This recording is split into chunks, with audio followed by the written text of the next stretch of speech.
എന്താ ചിന്തിക്കുന്നെന്ന് അച്ഛൻ അറിയില്ലേ? എനിക്ക് ചിന്തിക്കാൻ ഒന്ന് മാത്രമേ ഉള്ളൂ.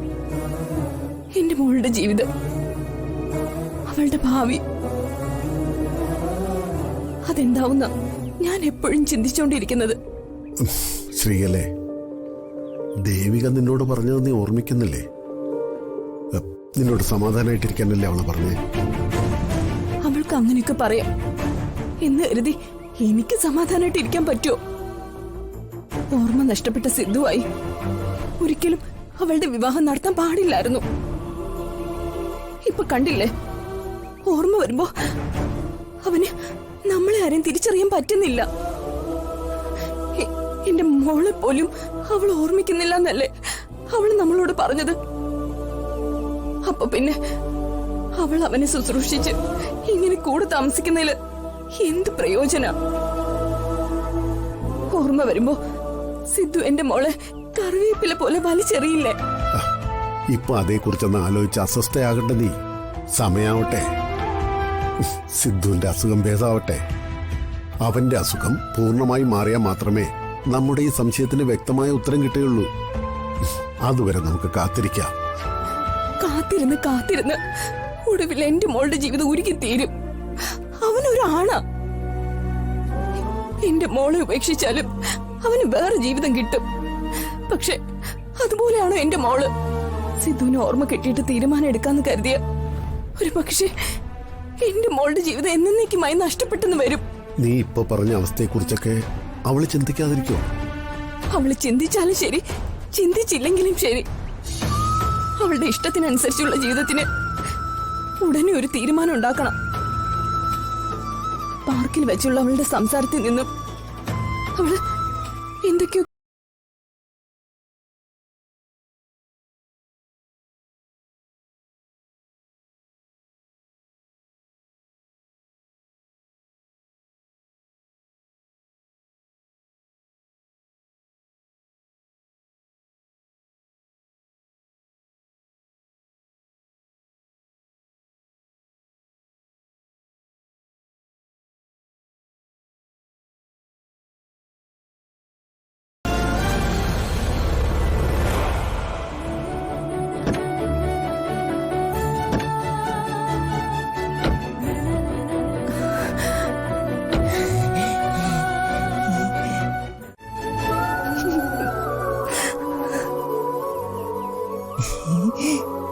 ഞങ്ങളിപ്പോ നിന്റെ കാര്യം പറഞ്ഞുകൊണ്ടിരിക്കുകയായിരുന്നു. നിന്നെ കുറിച്ച് ആലോചിക്കുമ്പോ വല്ലാത്ത ആദ്യ മോളെ.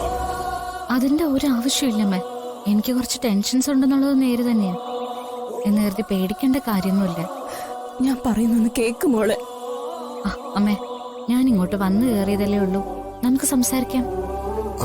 അത് മതി. മക്കള് വന്ന കാലം നിൽക്കാതെ അകത്തേക്ക് കയറുവാ. മലകടമേ, മലകടമ്മയ്ക്ക് ചോക്ലേറ്റ് ആണോ?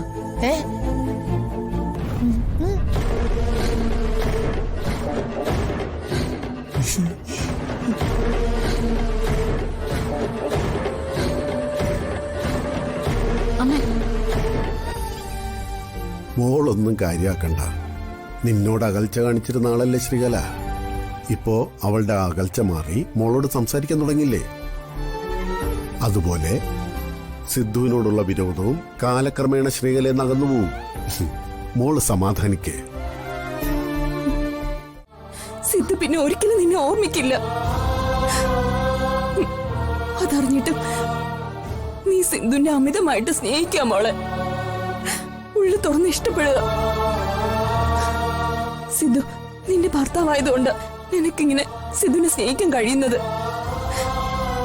ഇതുപോലെ തന്നെയാ എനിക്ക് എന്റെ ഭർത്താവിനോടുണ്ടായിരുന്ന സ്നേഹവും. അദ്ദേഹം മരണപ്പെട്ടെങ്കിലും എന്റെ മനസ്സിൽ അദ്ദേഹത്തോടുള്ള സ്നേഹം ഒരിക്കലും ആയില്ല. എന്റെ മരണം വരെയും അതിനൊരു മങ്ങലും ഏൽക്കില്ല. അതുകൊണ്ട് എനിക്ക് സിദ്ധുവിനോട് വൈരാഗ്യം തോന്നുന്നത്. ഞാനെന്ന് കണ്ട കാഴ്ച അതായിരുന്നല്ലോ. അമ്മ, ആ കാഴ്ചയ്ക്ക് പിന്നിലെ യാഥാർത്ഥ്യമാണ് ഞാനിപ്പോ അമ്മയോട് പറഞ്ഞത്. അമ്മ അത് ഉൾക്കൊള്ളണം. പൊട്ടനോടുള്ള വൈരാഗ്യമൊക്കെ അമ്മ മറക്കണം. എനിക്കറിയില്ല എന്റെ മനസ്സിനെ നിയന്ത്രിക്കാൻ ഞാൻ പരമാവധി ശ്രമിക്കാം. നീ പറഞ്ഞത് ഉൾക്കൊണ്ട് സിദ്ധുവിനോട് ദേഷ്യപ്പെടാതിരിക്കാം. അത്ര എനിക്ക് പറയാനാവൂ.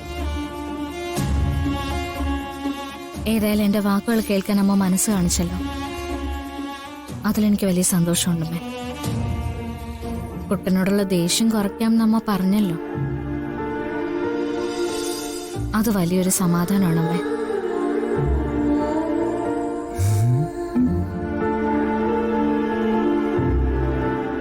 എല്ലാം നന്നായി വരും. ശ്രീകലയുടെ മനസ്സിനേറ്റ മുറിവുകള് കാലം മായ്ക്കും. അതാണ് എന്റെയും പ്രതീക്ഷ. ഈ പ്രതീക്ഷകൾ യാഥാർത്ഥ്യമാവും മുത്തശ്ശ. ഏതായാലും ഇനിയധികം സംസാരിച്ചിരിക്കാൻ പറ്റില്ല. അവിടെ പൊന്നാരന്തോട്ടത്തില് എല്ലാരും ഞങ്ങളെ കാണാതെ വിഷമിച്ചിരിക്കുന്നുണ്ടാവും. ഞങ്ങൾ ഇറങ്ങുക. അല്ല മോളെ, ഒന്നുമില്ല.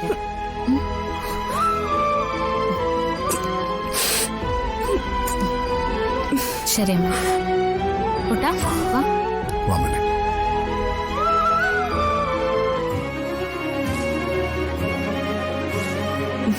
ശരി അമ്മ. വിഷമിക്കരുത് കേട്ടോ.